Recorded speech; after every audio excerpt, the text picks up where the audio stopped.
On today's episode, we are going to start a series of videos covering the famous comic book, The Death of Superman. All of the text and pictures are owned by DC Comics. I hope you really enjoy this video because this is the first comic book I ever purchased and was the one that got me into comic books. Doomsday is hitting a wall. Doomsday is coming.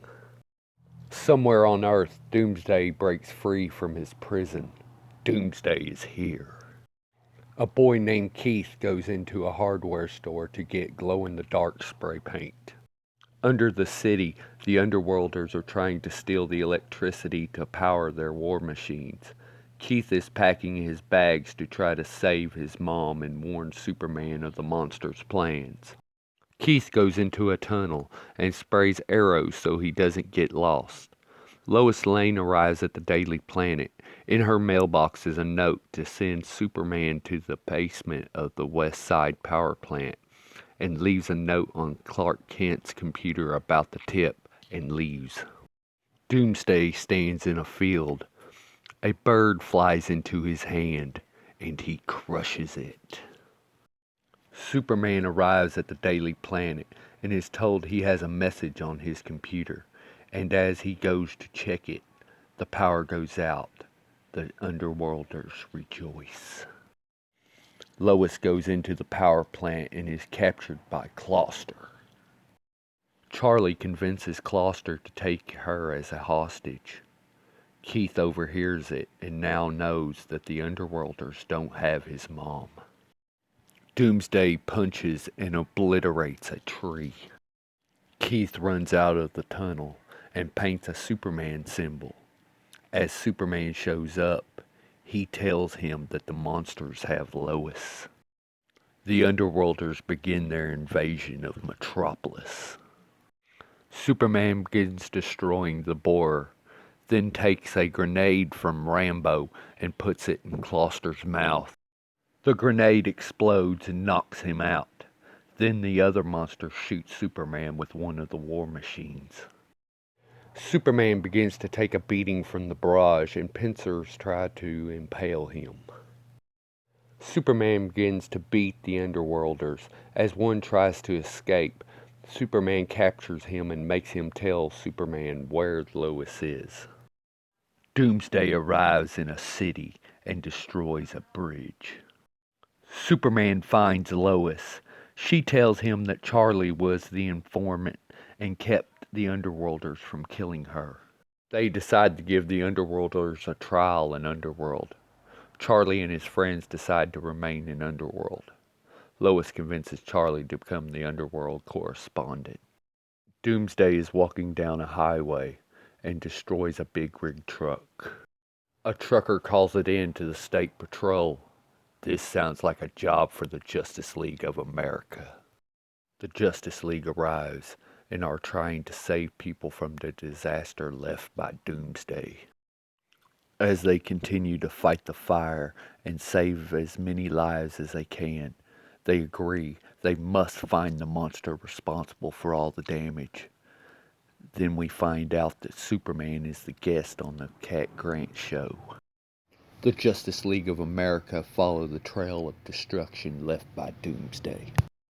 Superman tells Cat Grant that if Americans don't know who they are, then they can't trust them, and without their trust, they can't be as effective. Maxima and Bloodwind use their psychic powers to scan ahead to get into the monster's mind. Blue Beetle, hoping that Bloodwind would possibly make first contact so he could analyze his powers. Maxima instead makes first contact and finds out that Doomsday is hate, death, bloodlust personified, nothing more. On the Cat Grant show, Superman tells the people that he is not the leader of the Justice League of America, and that him and his partners all have an equal voice and an equal vote. At the same time, Doomsday is walking through a forest and kills a deer with one hand. He sees the Blue Beetle flyer and throws a projectile at it. Cat Grant points out that Superman is surely greater than that. He brings strength and focus to the JLA they previously lacked.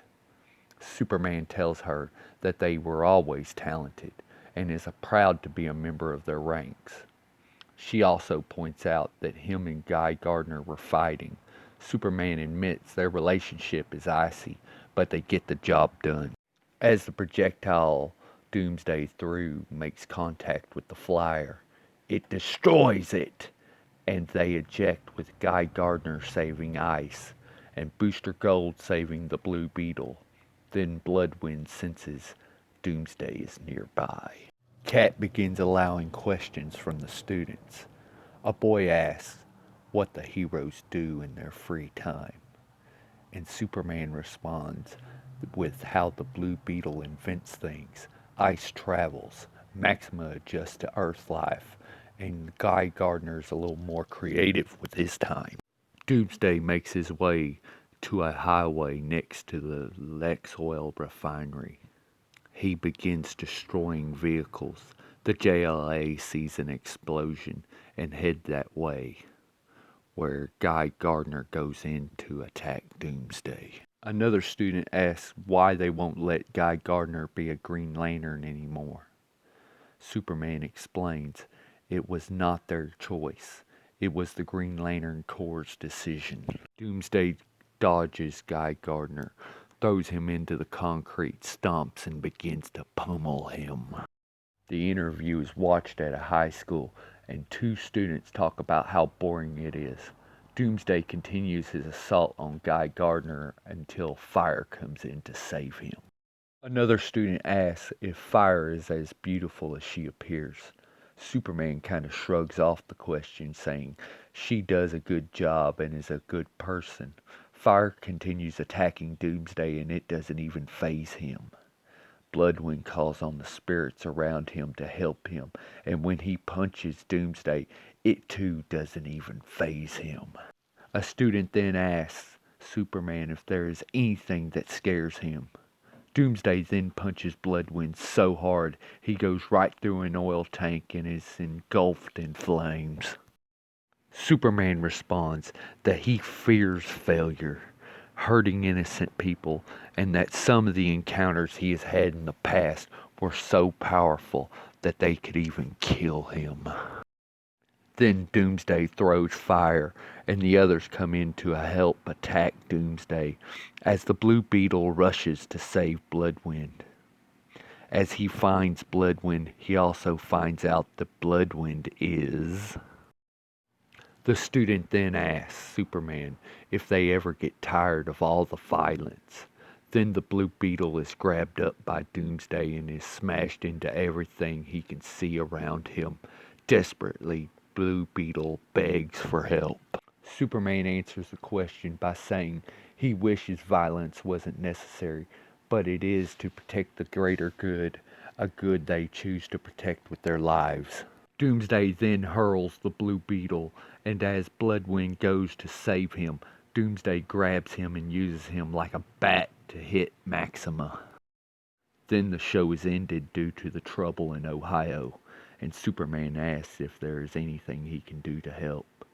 Then the Blue Beetle lands hard, and Ice and Booster Gold fear he may be dead. Superman rushes to go save the Justice League. Enraged, Booster Gold hits Doomsday with a full intensity blast. He then just barely gets his force field up before Doomsday hits him and sends him flying. The hit is so hard it overpowers his flight ring. While he is flying, he wonders if Doomsday is biological or some kind of Doomsday machine. Then Superman grabs him, stopping his fall. Superman says he heard the JLA was having some trouble. Booster Gold then replies that they are having more than just trouble. It's like Doomsday is here, giving the creature its legendary name. Well, we're going to wrap it up right there. I hope you really enjoyed part 1 of this story. I will have part 2 ready next week, so if you are new to my channel, hit the subscribe button, and if you hit the bell next to it, you will receive a notification telling you that it has been uploaded. And I would really appreciate you hitting the like button. And if you have any questions, leave a comment and I will answer them as best I can. And as always, support the writers, artists in your local comic book shop. Thanks for watching.